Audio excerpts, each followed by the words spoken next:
I wanna be a slave, but wanna be a master. I wanna make your heartbeat run like roller coaster. I wanna be a good টানা boy, 10 I ঘন্টা wanna journey be a করার পর তেকুক ও ইয়নমিন USA এসে পৌঁছায়। তে ততক্ষণে ঘুমিয়ে গেছে। জাংকুক পরম যত্নে তার পরিজনের বুকের সাথে মিশিয়ে রাত 2টায় তার ম্যানশনে এসে পৌঁছালো। জাংকুক তার বাড়ি যায়নি, মানে যেটা তার বাবার বানানো সেখানে যায়নি। সে তার রানীকে তার তৈরি জিয়ন মহলে নিয়ে এসেছে। জাংকুক তেকে কোলে করে জিয়ন মহলে প্রবেশ করে। সব স্টাফ মাথা নিচু করে দাঁড়িয়ে আছে। সুগা ও জিমিনও এখানেই আছে। অনেক রাত হওয়ায় সুগা আর নিজের বাসায় যায়নি। জিমিন জানতো তার ভাইয়ের একটা বাড়ি আছে, তবে এটা যে এত বড় মহল সেটা তার ধারণার বাইরে ছিল। জিমিনও প্রথমবার এখানে এসেছে। জাংকুক তেকে নিয়ে তার রুমে চলে যায়। এটা কোনো রুম না, বরং মহলের ভেতরে মহল ছিল। জাংকুক তেকে নিয়ে আস্তে করে বেডে শুইয়ে দেয়। তারপর তার কপালে চুমু খেয়ে ওয়াশরুমে চলে যায়। শাওয়ার নিয়ে এসে তের পাশে বসে। প্লেনে অনেক খাবারই খেয়েছে, তাই কারোর খিদে নেই, কিন্তু ফ্রেশ হওয়াটা জরুরি, বিশেষ করে পোশাক চেঞ্জ করা। জাংকুক তো নিজে গোসল করেছে, কিন্তু তে তো ঘুমাচ্ছে। তার জামা কাপড় বদলানো জরুরি। সে কি করবে ভাবছে। তারপর ভাবে তে তো তার বিয়ে করা বউ, তাকে কাপড় চেঞ্জ করানোর সম্পূর্ণ অধিকার তার আছে। জাংকুক একটা দীর্ঘশ্বাস ছাড়ে। তারপর তের পরনে সব পোশাক আস্তে আস্তে খুলতে থাকে। তেকে সম্পূর্ণ পোশাকহীন এই প্রথমবার দেখছে জাংকুক। তের ফর্সা ছোট্ট শরীরটা জাংকুকের মন চাইছে একটু ছুঁয়ে দেখতে, কিন্তু বিবেকে বাধা দিচ্ছে। মন আর বিবেকের সাথে লড়াই করে অবশেষে জাংকুক মনকে প্রাধান্য দিল। জাংকুক কাঁপা কাঁপা হাতে তের সারা শরীর ছুঁয়ে দিল, গলা, বুক, পেট অব্দি। তারপর মুখ নিয়ে ছোট ছোট চুমু খেলো তের বুকে, ঘাড়ে, পেটে। ঘুমের ঘরেই তে হালকা নড়ে ওঠে। তেকে নড়তে দেখে জাংকুক তের উপর থেকে সরে যায়। তারপর নিজেকে সান্ত্বনা দিতে থাকে। উফ, কি করছিস জাংকুক? তোর পরিজন এখনো অনেক ছোট, মাত্র 13 বছর বয়স। কয়েকটা বছর সামলাতে হবে নিজেকে, যতদিন না পরিটা বড় হয়। তারপর জাংকুক তেকে তার একটা শার্ট পরিয়ে দেয়। যেহেতু এখনো তের জন্য কিছু কেনা হয়নি, তেকে শার্ট পরিয়ে দিয়ে জাংকুক আবারও ওয়াশরুমে চলে যায় নিজেকে শান্ত করতে। তেকে ছোঁয়ার পর তার পুরুষালী চাহিদা জেগে উঠেছে। ওয়াশরুম থেকে বের হয়ে তেকে বুকের সাথে মিশিয়ে নিয়ে ঘুমের দেশে পাড়ি দেয় Jungkook. Next day, Jungkook, Suga, Jimin খাবার টেবিলে বসে আছে। স্টাফরা তাদের খাবার দিচ্ছে। হঠাৎই তাদের চোখ যায় সিঁড়ির দিকে। তে ঘুমিয়েছিল দেখে জাংকুক তাকে ডাকেনি। জাংকুকের জরুরি কল আসার কারণে সে নিচে চলে এসেছে। তে সিঁড়ি থেকে নামছে। জাংকুকের শার্ট পরার কারণে তার হাঁটু অবধি ডুবে গেছে, মনে হচ্ছে পাঞ্জাবি হয়ে গেছে। জাংকুক, সুগা, জিমিন তের অবস্থা দেখে উচ্চস্বরে হাসতে থাকে। তাদের হাসি দেখে তে কোমরে হাত দিয়ে বলে, তোমরা তেকে দেখে কেন হাসলে? কুকির শার্টে তে পরীকে অনেক কিউট লাগছে তাই। সত্যি? ঠিক আছে, আজকে থেকে তাহলে তে কুকির শার্ট পরবে। জাংকুক তেকে এক টানে তার কোলে বসাতে বসাতে বলে, কুকির সব শার্ট আজ থেকে আমার তে পরি, ঠিক আছে? এ বলে জাংকুক নিজের হাতে তেকে খাবার খাইয়ে দেয়, সাথে নিজেও খেয়ে নেয়। বাড়ির স্টাফরা সবাই হা করে তাকিয়ে আছে। জাংকুক এটা দেখে সবার উদ্দেশ্যে বলে, ও হচ্ছে জিমিন, আমার বোন। সুগাকে তো তোমরা চিনো, আর ও হচ্ছে তে, তোমাদের ছোট ম্যাডাম, আমার ওয়াইফ। আমার অনুপস্থিতিতে তোমরা সবাই তার খেয়াল রাখবে, ঠিক আছে? সব স্টাফ এবং মেয়েরা মাথা নত করে হ্যাঁ সম্মতি জানায়। সবাই কিন্তু মনে মনে পুরোই অবাক, এত ছোট্ট একটা মেয়ে নাকি তাদের বসের বউ, যদিও অনেক বেশি কিউট তে। সুগা, তেকে এখানে সবচেয়ে বড় হসপিটালে নিয়ে যেতে হবে। আমি চাই ওর ট্রিটমেন্ট করতে, আর ওকে ইংলিশ মিডিয়াম স্কুলে ভর্তি করাবো, যেটা আমাদের ভার্সিটির পাশেই। আমি চাই আমার তে নিজের পায়ে দাঁড়াক, অনেক বড় কিছু হোক। এটা তো অনেক ভালো কথা। কালকে তাহলে ওকে ভর্তি করতে নিয়ে যাব, আর ডক্টরের অ্যাপয়েন্টমেন্ট নেওয়া হয়ে যাবে, তুই চিন্তা করিস না। ঠিক আছে, আর জিমিন, তুই তেকে নিয়ে মার্কেটে যাবি। মার্কেটে যতগুলো সুন্দর সুন্দর ড্রেস আছে সব আমার পরিজনের জন্য কিনবি, আর ওর যা প্রয়োজন সব নিয়ে আসবি। আমি ড্রাইভারকে বলে দিব তোদের নিয়ে যাবে। আমার আর সুগার কাজ আছে, আমাদের ফিরতে রাত হবে। এ বলে জাঙ্কুক একটা ব্ল্যাক কার্ড থেকে বের করে দেয়। জিমিনও হ্যাঁ সম্মতিতে মাথা নাড়ায়। জাঙ্কুক তের দিকে তাকিয়ে বলে, পরিজান, কুকির দরকারি কল এসেছে। কুকিকে একটু বাইরে যেতে হবে। অনেকদিন দেশে থাকার কারণে অনেক কাজ পড়ে আছে। তুমি জিমিন আপুর সাথেই থাকবে, কোথাও যাবে না, ঠিক আছে? কুকি রাতে ফিরবো, ঠিক মতো খাবার খাবে। ঠিক আছে কুকি, তুমি যদি তেতের জন্য চকলেট আনো তাহলে তেতে তোমার সব কথা শুনবে। ওকে সোনা, তেতে তোমার জন্য অনেক অনেক চকলেট নিয়ে আসবো আসার সময়, ঠিক আছে? তে অনেক খুশি হয়ে যায়। খুশিতে জাঙ্কুকের গালে চুমু খায়। জাঙ্কুকও তের গালে কপালে অসংখ্য চুমু খায়। তখন সুগা জিমিনের কানে কানে বলে, দেখলে নাইস কাপল, চলো না আমরাও একটা চুমু খাই।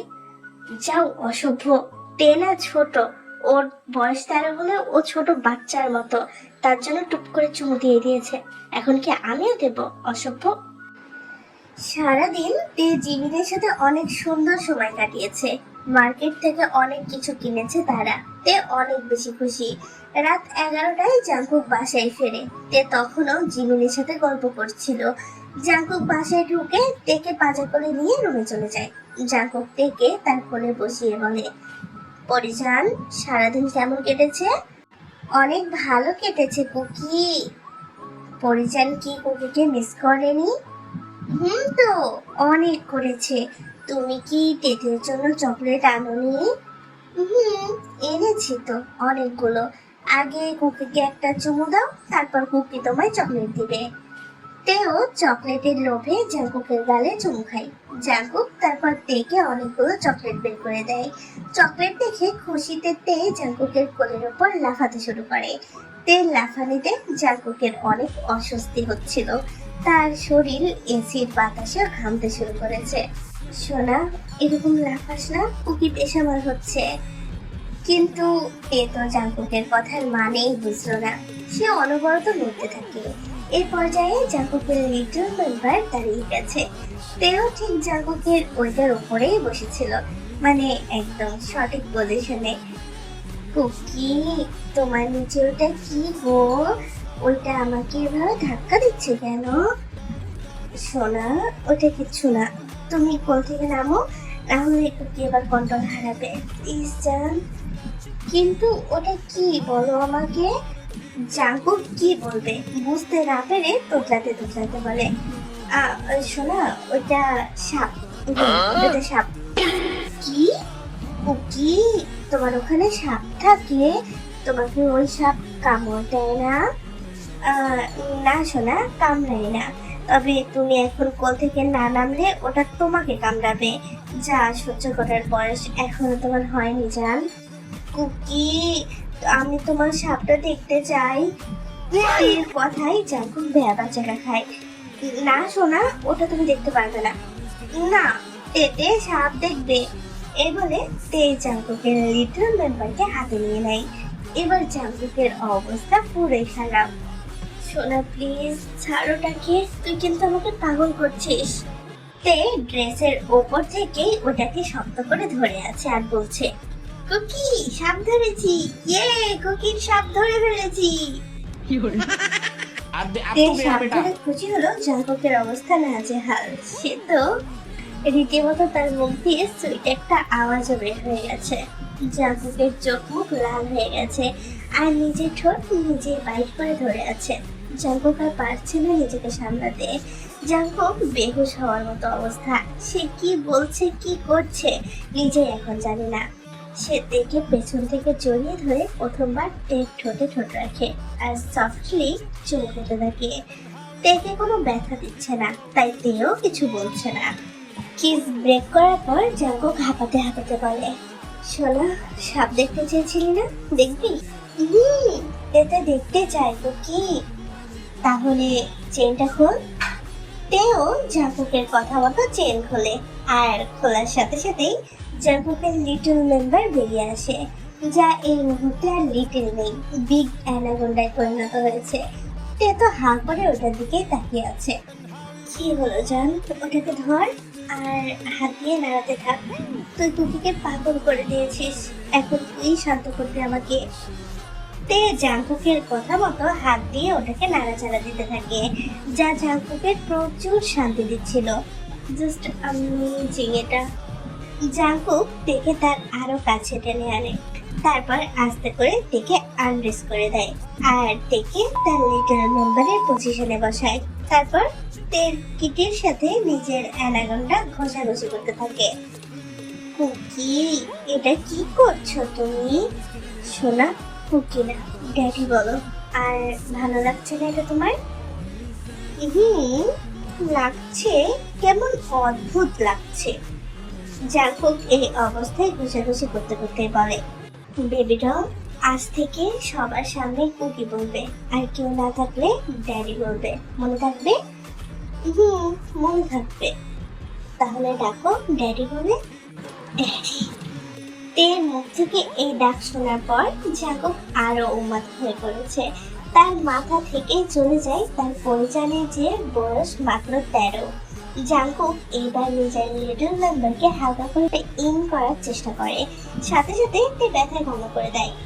উফ, সরি সরি সোনা, আর এমনটা করবো না, প্লিজ শান্ত হ যান।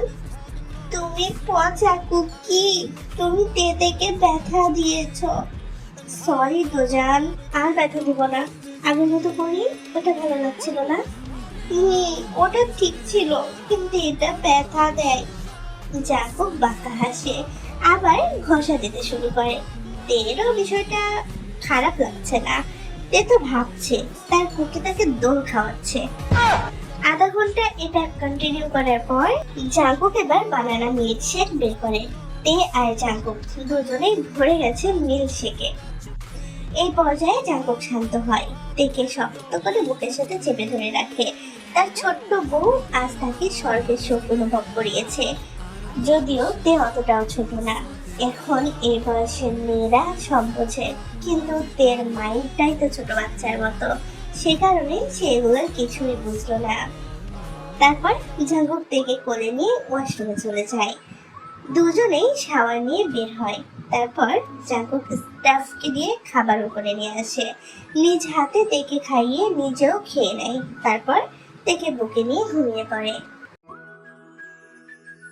পরের দিন সকালবেলা জাংকুক তেকে নিয়ে স্কুলে চলে যায় ভর্তি করানোর জন্য। সাথে সুগা আর জিমিনও আছে, তারা দুজনও জাংকুকের কলেজেই পড়ে। জাংকুক তেকে স্কুলে ভর্তি করিয়ে দিতে প্রিন্সিপালের রুমে যায়। স্কুলের প্রিন্সিপালও জানে জাংকুক কত বড় মাফিয়া। জাংকুককে দেখে প্রিন্সিপাল দাঁড়িয়ে পড়ে। স্যার, আপনি এখানে এখানে আসার কি দরকার ছিল? আমাকে বললে আমি নিজেই তো চলে যেতাম। তার কোনো প্রয়োজন নেই, আপনি স্বাভাবিকভাবে আমার সাথে কথা বলুন, কেউ যাতে আমার পরিচয় না জানে। ওকে স্যার, কিন্তু আপনি আমাদের স্কুলে?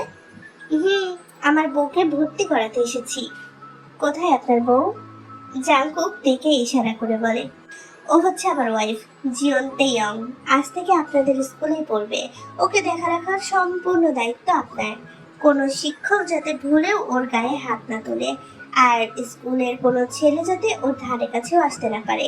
কথাগুলো মনে থাকে যেন, না হলে এই স্কুল আর থাকবে না।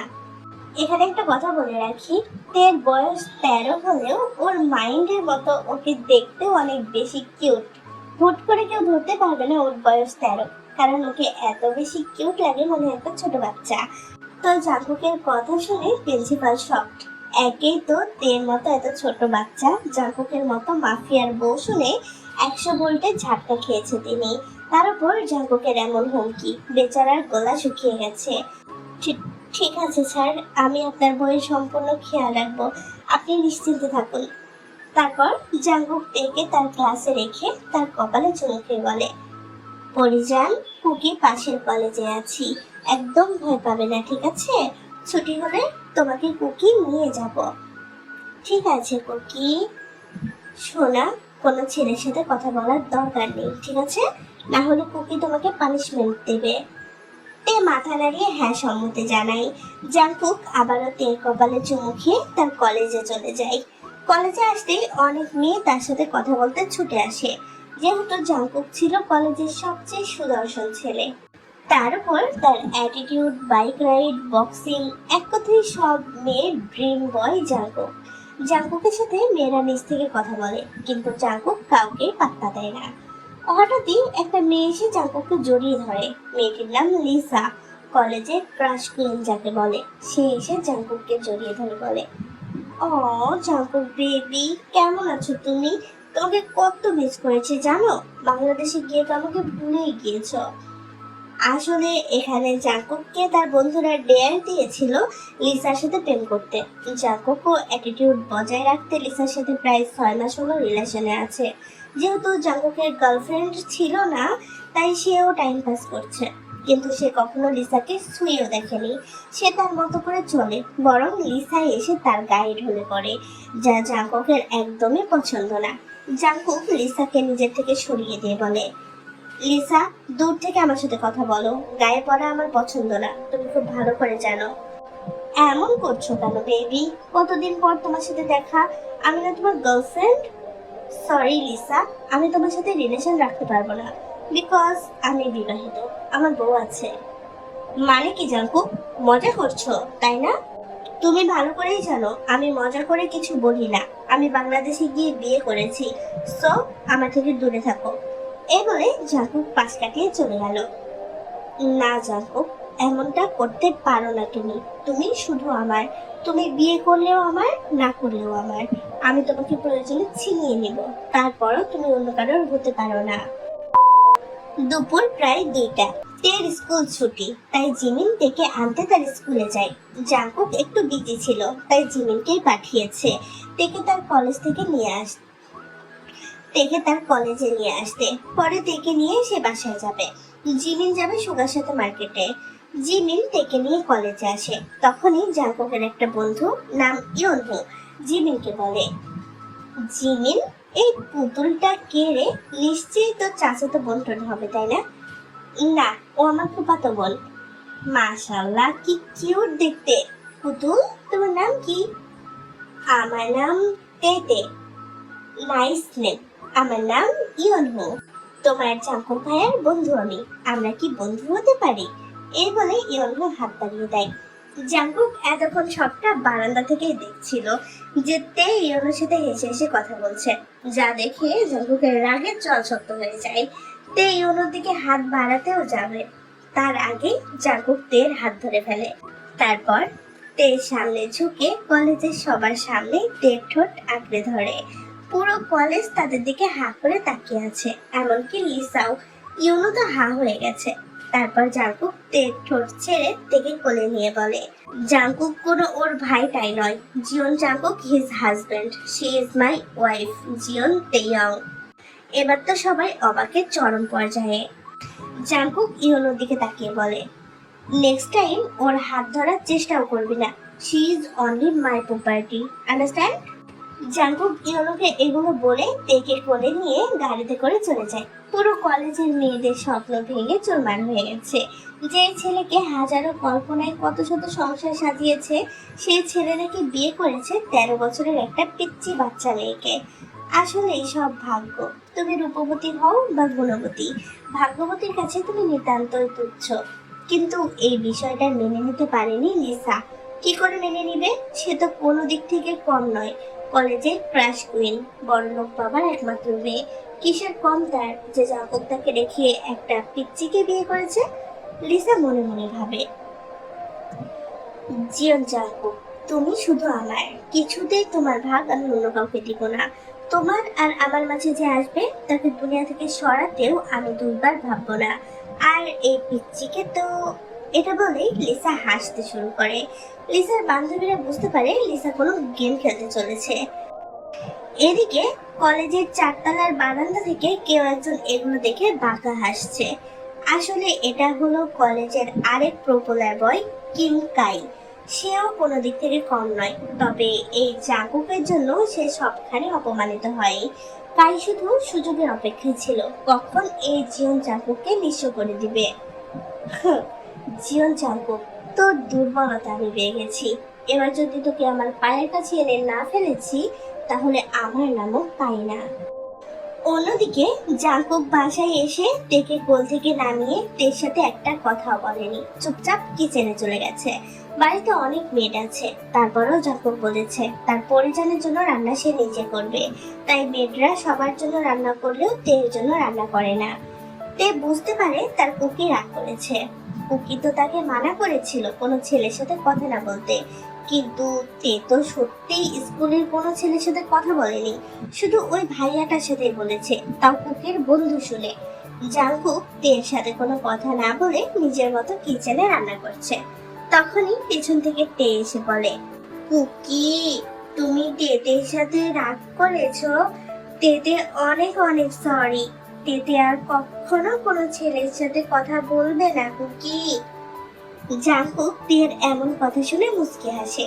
সে সত্যিই রাগ করেছিল, কিন্তু তার পরিজনের এমন কথা শুনে জাঙ্কুকের কি আর রাগ থাকতে পারে? তাও সে কোনো কথা বলে না। এবার তে জাঙ্কুকের কোমর জড়িয়ে ধরে বলে, তেতে সরি তো কুকি, প্লিজ তুমি তেতের সাথে কথা বলো, তেতের কষ্ট হয় কুকি কথা না বললে। এবার জাঙ্কুক তেকে কোলে নিয়ে কিচেন স্টোভে বসিয়ে দেয়। তারপরে বলে, কুকিরও কষ্ট হয় যখন তুমি অন্য ছেলের সাথে কথা বলো। কুকি তোমাকে সব কিছু দেবে, শুধু তোমাকে সারা জীবন কুকির হয়ে থাকতে হবে, পারবে না? তেতে আর কখনো কোনো ছেলের সাথে কথা বলবে না, প্রমিস। জাঙ্কুক মুচকি হেসে তের কপালে চুমু খায়। তারপর তেকে নিয়ে খাবার টেবিলে গিয়ে নিজ হাতে তেকে খাইয়ে দেয়। বাসার স্টাফরা সবাই অবাক, যে ছেলে নিজে পানি ঢেলে খায় না সে এখন রান্না করে। জাঙ্কুক তেকে খাইয়ে দিয়ে নিজেও খেয়ে নেয়। তারপর তেকে আবারও করে করে নিজের রুমে চলে যায়। রুমে গিয়ে তেকে বুকে নিয়ে বিছানায় শুয়ে পড়ে। জাঙ্কুকের শার্টের বোতাম কয়টা খোলা ছিল। তে জাঙ্কুকের ফর্সা বুকে তার ছোট্ট হাত দিয়ে আঁকিবুকি করছিল, যা জাঙ্কুককে অন্য কিছুর ফিল দিচ্ছিল। পরিজান, কি করছো তুমি? এমনটা করে না সোনা, কুকি আবারও উন্মাদ হবে। আর কুকি চায় না তার পরিজান কষ্ট পাক। কিন্তু আমাদের দুষ্টু তে তো তার কাজ করেই যাচ্ছে। এদিকে জাঙ্কুকের ছোট মেম্বার আবারও দাঁড়িয়ে গেছে, যা তে খেয়াল করেছে। কুকি, তোমার ওই সাপটা আবার এসেছে। তুমি এমন করলে তো সাপ আসবে, বাজি মেয়ে, এই বয়সে আমাকে পাগল করছো। তে আবারও জাঙ্কুকের ওটাকে চেপে ধরে। সোনা প্লিজ ছেড়ে দে ওটাকে। না, তেতে সাপের সাথে খেলবে, এই সাপ অনেক ভালো, তেতেকে কামড়ায় না। এই বলে তে জাঙ্কুকের চেইন খুলে ওটাকে বের করে খেলতে থাকে। তো পাখিরা, আজকে না হয় এতটুকুতেই থাক। তোমাদের একটু ঝুলাই রাখতে আমার খুব ভালো লাগে। জানি এটা শয়তানি করা হয় তোমাদের সাথে, বাট আমার ভালো লাগে। যাই হোক, পরের পার্টটাতে রোম্যান্সের তুফান উঠবে ফার্স্টেই। ভাবতে পারতেছ? মানে এটুকু বাচ্চাকেও ছাড় দেয় না আমাদের পক্ষে। আই রে। তো যাই হোক, পরের পার্ট পাওয়ার জন্য সবাই বেশি বেশি লাইক, কমেন্ট অ্যান্ড শেয়ার করো অবশ্যই। আর বেশি বেশি তো দেখবেই, যেন ভিউ বেশি আসে, কারণ ভিউ বেশি আসলে কাজ করার মজাই আলাদা ভাই। যখন দেখি না অনেক বেশি ভিউ আসছে, তখন মনে এই স্টোরিটাই দিব আমি, এরকম মনে হয়, বুঝছো? সো যত ভিউ আসবে তোমরা তত তাড়াতাড়ি ভিডিও পাবে, আমার কাজ করার আগ্রহ বাড়বে, আমি দ্রুত কাজ করব। সবকিছু মিলাই বেশি ভিউ খুব ইম্পর্টেন্ট। তো সবাই বেশি বেশি করে দেখো।